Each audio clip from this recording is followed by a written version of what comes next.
नमस्कार, मैं अजय साहू और आप देखना शुरू कर चुके हैं YouTube चैनल शोरगुल टाइम। दुर्ग जिले के 6 विधानसभा क्षेत्रों में चुनाव की सरगर्मियां तेज हो गई है।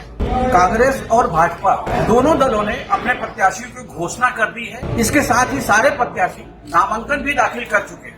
वैशाली नगर विधानसभा के लिए इस बार कांग्रेस ने मुकेश चंद्राकर जी को अपना प्रत्याशी बनाया है और जैसे ही मुकेश चंद्राकर जी प्रत्याशी घोषित हुए हैं कि कांग्रेस कार्यकर्ताओं उनके समर्थन में अच्छा खासा लोगों की भीड़ जुट रही है। उनके चुनाव प्रचार में लोग आगे आकर अपना समर्थन व्यक्त कर। आज उनकी एक बैठक थी यहाँ बूथ लेवल की, वही हमारी मुलाकात उनसे। तो हम शोरगुल टाइम्स के लिए उनसे बात करना चाह रहे थे चुनाव को लेकर अभी क्या चल रहा है। मुकेश जी, सबसे पहले तो आपको शोरगुल टाइम्स के लिए बहुत बहुत धन्यवाद, आपने समय दिया। सबसे पहले तो हम ये जानना चाहते कि आपको टिकट मिली। वैशाली नगर क्षेत्र से ढेर सारे लोगों ने टिकट के लिए दावेदारी, लेकिन पार्टी ने आप पे भरोसा किया और विश्वास व्यक्त किया कि आप जो है वैशाली नगर से सीट निकाल। आपको क्या लगता है? सर्वप्रथम माननीय मुख्यमंत्री भूपेश बघेल जी का और हमारे पार्टी के वरिष्ठ नेता, हमारे पार्टी के अध्यक्ष, राष्ट्रीय अध्यक्ष, हमारे प्रभारी, सबका मैं बहुत आभार धन्यवाद व्यक्त करना चाहता हूँ। उन्होंने इस वैशाली नगर विधानसभा में मुझ जैसे सामान्य पार्टी के कार्यकर्ता को भी शिकायत। अभी आप चुनाव प्रचार के दौरान जाते हैं तो मतदाताओं से क्या कहकर वोट मांगते हैं? देखिए, हम जब वैसे तो हम लोग निरंतर, मैं पार्टी का 30 साल का 35 साल से मैं पार्टी का सदस्य और 4 साल में पार्टी के जिला कांग्रेस कमेटी भिलाई का और ग्रामीण का महामंत्री के पद पे रहा। पिछले 2 साल से मैं भिलाई जिला कांग्रेस कमेटी का अध्यक्ष के रूप में। तो ये संपूर्ण विधानसभा क्षेत्र, देखिए मेरे ख्याल में इस क्षेत्र में 3 विधानसभा आता है, वैशाली नगर विधानसभा, भिलाई नगर विधानसभा और दुर्ग ग्रामीण का जो नगर निगम सीमा है वैशाली, वो आता है। तो वैशाली नगर विधानसभा का जो बूथ लेवल का जो काम हुआ है, उसमें संगठन की तरफ से मैं कम से कम हर बूथ में, वार्ड रहता है, हर वार्ड में कम से कम 7 से 9 बूथ है। तो प्रत्येक बूथ में मैं 4 बार 2 साल के अंदर 4 बार बूथ लेवल की मीटिंग और बैठक कर चुका हूँ। वार्ड स्तरीय बैठक हमारी अलग हो चुकी है, जोन स्तरीय अलग बैठक हो चुकी है, ब्लॉक स्तरीय अलग हो चुकी है, पार्षद, छाया पार्षद, विधानसभा स्तरीय अलग बैठक होती है। तो हम लोग संगठन के माध्यम से निरंतर 2 साल से एक हमारे जो साथीगण हैं और वैशाली नगर क्षेत्र के जो जनता है मतलब कोई दिन ऐसा नहीं छूटता है कि हम जनता से बाहर रहें। हम तो 2 साल से छुट्टी मनाने गए नहीं। हम रात को 11 बजे से पहले आकर घर नहीं पहुंचे।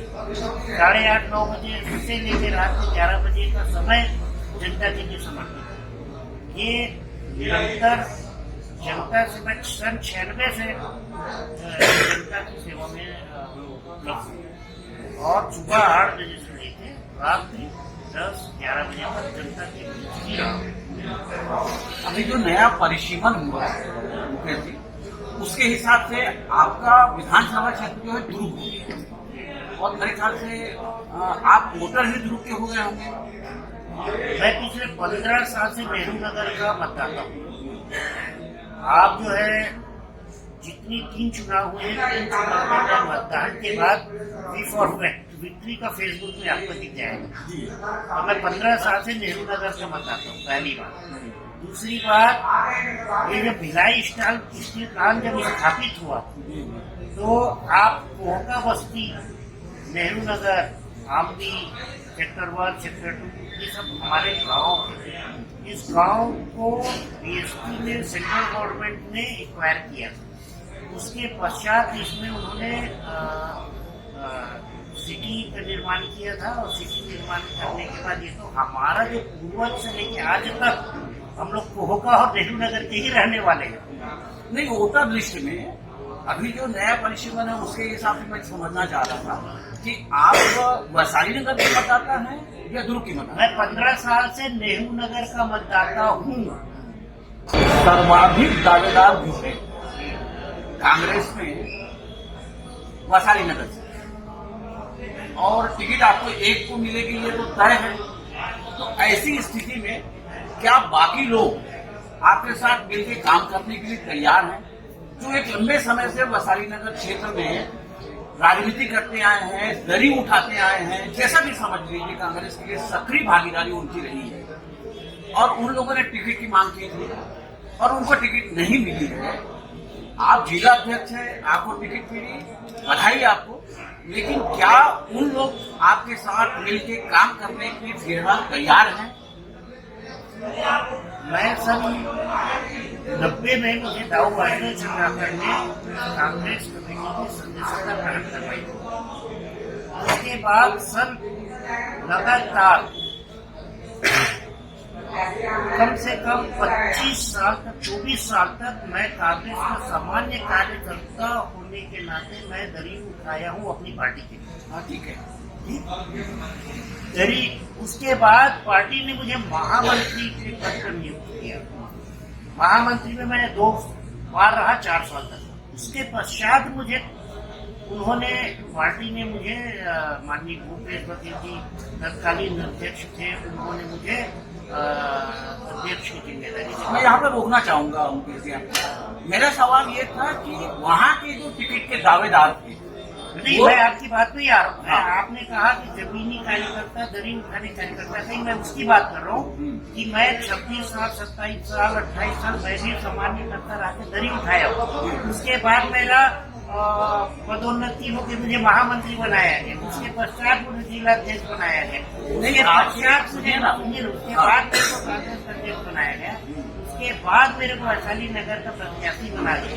मैं उस टाइप का नहीं हूँ कि मैं किसी दूसरी पार्टी से आज आ गया और मुझे यहाँ पर प्रत्याशी बना दिया गया। मेरे को पता है आपका पूरा जीवन शैली, जीवन परिचय मेरे को पता है। मेरा सवाल सिर्फ इतना ही था, क्या उन दावेदार जो टिकट की मांग किए थे उनके साथ आप किस तरह का तालमेल बैठा पा रहे हैं? मैं आपको यही बताना चाह रहा था, इसकी बात सिर्फ टॉपिक पे चला गया था। हाँ। इसके आगे मेरा ये कहना था कि जब मैं कांग्रेस अध्यक्ष बनते महामंत्री जब बना तो सभी के साथ मेरा तालमेल था।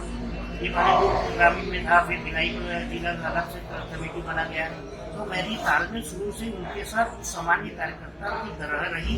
मैं जिला अध्यक्ष बना, जिला अध्यक्ष के बाद इन लोगों ने मेरे पार्टी के कांग्रेस के साथियों ने मुझे इतना भरपूर प्यार दिया है, इतना आशीर्वाद दिया है कि इनके कारण टिकट मिल गई। मेरे को मेरे कारण टिकट नहीं मिली है, मेरे को इनके सहयोग के कारण टिकट मिली है, इनके प्यार के कारण मेरे को टिकट मिली। इनके जो आशीर्वाद इन्होंने दिया 2 साल का मेरे को कांग्रेस का जो अध्यक्ष बना उस समय जो दिया, और ये जितने लोग हैं, हमारी पार्टी एक लोकतांत्रिक पार्टी है। लोकतांत्रिक पार्टी में जैसे हमारे देश में हर आदमी को बोलने का अधिकार है, कहने का अधिकार है, सामान्य कार्यकर्ता है। एक समय जो है जो सामान्य कार्यकर्ता हमारे कांग्रेस के प्रधानमंत्री जी से भी क्वेश्चन किए, तो हमारी कांग्रेस की पार्टी लोकतांत्रिक पार्टी है। यहाँ पर हर किसी को अपनी बात, अपनी दावा को बोलने का और कहने का अधिकार रहता है। तो हमारे यहाँ एक प्रक्रिया हुई थी कि हमारे सबसे निचले स्तर पे संगठन के ब्लॉक अध्यक्ष के पास अपनी दावेदारी करनी, सभी ने दावेदारी की, 65 लोगों ने दावेदारी की, तो कोई दिक्कत नहीं है। लेकिन पार्टी यहाँ का मान लेती है वो उम्मीदवार जिस दिन यहाँ पर उसके बाद से फिर सभी साथ एक साथ होते हैं। और ये आप आज भी देखेंगे कि यहाँ पे लगभग सभी दावेदार वही जाना चाह रहा था, सभी दावेदार उपस्थित यहाँ सब मिलजुल के काम कर रहे हैं। कहीं पे शंका की इतनी भी गुंजाइश नहीं है यहाँ पर। ये कोई आरोप प्रत्यारोप भले कुछ भी लगा सकते हैं। पार्टी के लोग जैसे आपको यहाँ का प्रत्याशी बनाया है कांग्रेस में, तो आप चुनावी मुद्दा के हिसाब से स्थानीय तौर पर ऐसे कौन से मुद्दे को लेकर आप वोटर्स के पास जाते हैं? देखिए, मैं सर्वप्रथम जो है हमारे मुख्यमंत्री भूपेश बघेल जी की जो जन कल्याणकारी योजनाएं हैं, जो उनका विकास कार्य की जो उन्होंने शिला रखी है 5 साल में बहुत ही कम समय मिला है माननीय मुख्यमंत्री जी को काम करने के लिए। पिछले 2 साल में कोरोना में निकल गया, वो सिर्फ कोरोना के समय ये प्रदेश के लोग खुशहाल कैसे रहे, वो कष्टों से दूर कैसे रहे, उनका स्वास्थ्य की दृष्टि से क्या बेहतर किया जा सके, और उन्होंने यहाँ के कोरोना के समय जब आर्थिक स्थिति सबकी खराब हो चुकी थी, उस दौरान ये मेंटेन कैसे करके रख सके कि सब किसी को कोई तकलीफ ना हो। 2 साल तो उन्होंने उसी पे दिया, बच जाता है 3 साल पे उन्होंने जो डेवलपमेंट और क्रियान्वयन किया है, चाहे वो स्वास्थ्य की दृष्टि में आप चाहे मूलभूत सुविधाओं को देखें, तो आप स्वास्थ्य की दृष्टि में देखेंगे कि आज तक छत्तीसगढ़ के इतिहास में ऐसा नहीं हुआ है। 15 साल में आपको देखने को मिला कि वार्ड स्तर पे मोबाइल मेडिकल यूनिट जो जा रहा है वो हर वार्ड में जा रहा है, हर वार्ड में जा रहा है। आप देखेंगे स्वास्थ्य शिक्षा की दृष्टि में जितनी जन कल्याणकारी योजनाएं हैं, शिक्षा में जो उन्होंने जो रखी आत्मानंद स्कूल, इसमें जो है आप वैशाली नगर विधानसभा में देखिए 3 साल में 3 आत्मानंद स्कूल खुले हैं, 3 इंग्लिश मीडियम खुले हैं, एक आपका हिंदी मीडियम स्कूल, तो 3 साल में 4 आत्मानंद स्कूल का सौभाग्य उन्होंने विधानसभा में दिया है। जबकि उनको मालूम था कि जानते हुए भी कि यहाँ पर जो है उनके विधायक उसके बाद भी उन्होंने यहाँ पर डेवलपमेंट के लिए जितनी डिमांड 2 साल से नगर निगम बना हुआ है, महापौर ने जितना डेवलपमेंट की राशि मांगी, मुख्यमंत्री ने कितनी यहाँ पर विकास के लिए पैसा दिया। विकास आपको कितना चेंज हो सकता है आप नहीं दे सकते। आप देखिए नेहरू नगर चौक में जहाँ पर हम लोग 5 बजे तक लगातार 24 घंटा मेयर महापौर जी बैठ कर काम किए। आप जाइए नेहरू नगर चौक को देखिए, वहाँ पर हम महापौर जी जो है 8 दिन तक करीब 3 रात बैठे रहे। नेहरू नगर चौक की दिशा आपको परिवर्तन से लगता है ना?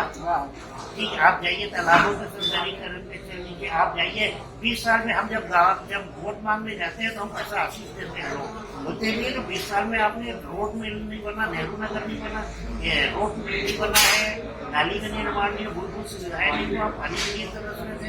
बोले आप जो है 2 साल में इतना कुछ कर दिए है कि हम और आपके ऊपर विश्वास है, हम आपको आशीष दे रहे हैं कि आप ही जीत के आओगे, हमको आप ही चाहिए विधायक, ये हमको आशीष दे रहे। मतलब ये मान के अपन चले कि इस चुनाव में जनता का भरपूर सहयोग और समर्थन आपको मिल रहा है।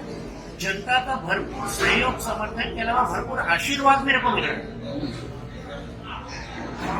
आपको ये चीज नहीं लगेगा तो आप वार्ड में जाकर स्वतः देख लीजिएगा क्योंकि कितना प्यार मेरे को मिल रहा है। वो तो अपन प्रोग्राम बनाएंगे, लेकिन आपके चुनाव प्रचार के साथ में हम साथ चलेंगे आप, जरूर जरूर, है ना। उस समय हम देखेंगे इस बात को कि जनता कितना आपको स्नेह दे रहे हैं, कितना प्यार दे रहे हैं। एक बात मैं और समझना जो चाह रहा था कि पिछले 5 साल से प्रदेश में कांग्रेस की सरकार है और ये आरोप लगता रहा है वैशाली नगर विधानसभा क्षेत्र के लिए, क्योंकि वहाँ न तो विधायक रहे हैं कांग्रेस के या पार्षद भी जो रहे हैं वो सब बीजेपी के पार्षद रहे हैं। तो ऐसी स्थिति में वहाँ का जो डेवलपमेंट होना चाहिए था वो नहीं हो पाया है। तो आप जैसे विधायक सपोज जीत हार तो होना तय है किसी एक को, आपका क्या प्रयास होगा वैशाली नगर क्षेत्र के विकास के लिए? सबसे पहले मैं आपको यही बताना चाह रहा था कि माननीय मुख्यमंत्री जी को भूपेश बघेल जी को सिर्फ 3 साल काम करने का मौका मिला। वैशाली नगर में पिछले जितने हमारे विधायक जी थे और पार्षद जी थे, उन्होंने बहुत ज्यादा डेवलपमेंट पे और विकास पे फोकस नहीं किया। लेकिन जब से यहाँ पर भूपेश बघेल जी ने कॉन्सेप्ट किया नगर निगम हमारी नगर निगम में महापौर बने, उसके बाद से निरंतर हम लोग जो है साथ में बैठ के पार्षदों के साथ चर्चा करें और यहाँ पे दूसरे का विकास के लिए चर्चा करते हैं। आज तैयार करते हैं, क्या करना है नहीं करना है, उसको हम प्लानिंग करते हैं। उसी को फलस्वरूप है कि आपको जो है 2 साल का कार्यकाल में भी 1.5 साल में काम करने का मौका मिलेगा, 1.5 साल में एप्लीकेशन करने। मतलब आने वाले समय में आपको अगर मौका मिला तो आप वैशाली नगर की तस्वीर बदलने की कोशिश करेंगे। तस्वीर बदलने की शुरुआत हो चुकी है। हम तो जब अध्यक्ष थे तभी से माननीय महापौर जी पार्टी के साथ बैठ के आप बदल चुके हैं। वैशाली नगर की तस्वीर बदलनी चालू हो चुकी है। ये रुकने वाला नहीं है विकास। आप विश्वास करिए। कितने वोटों से आप उम्मीद करते हैं कि वैशाली नगर से इस बार आप चुनाव जीतेंगे? देखिए, ये आंकड़ों का खेल माया जाल, ठीक है। तो जीवनचित भविष्य के गर्भ में है, उसके बारे में बोलना उचित नहीं रहता है। लेकिन जो प्यार मेरे को मिल रहा है, एक तरफा, बिना लड़ाई, कोई टक्कर नहीं, जीत सुनिश्चित। डीके सेन जी ने दावा किया है कि 50,000 वोटों से मेरी जीत होगी, पूरे प्रदेश में एक रिकॉर्ड मेरा बनेगा। डीके सेन भाजपा के जो उन्होंने इस बात का दावा किया है कि मैं 50,000 वोटों से इस बार लीड करूंगा और पूरे छत्तीसगढ़ में मेरा रिकॉर्ड बनेगा। आप क्या कहेंगे? भाई देखिए, जो आप स्थायी और टिकाऊपन की बात,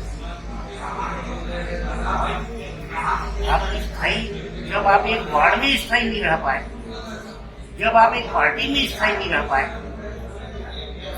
तो फिर आगे आप समझ सकते हैं। चलिए, बहुत बहुत शुभकामनाएं आपको हमारी शोरगुल टाइम्स के लिए समय निकाला। आभार आपका। आप देख रहे थे अभी मुकेश चंद्राकर जी को। ये वैशाली नगर के कांग्रेस प्रत्याशी हैं और काफी जोर शोर से इनका चुनाव प्रचार चल रहा है। उम्मीद की जाती है कि आने वाला समय भी इनका अच्छा रहे। आप देखें इस चैनल को और वीडियो को लाइक करना ना भूलें। नमस्कार, धन्यवाद।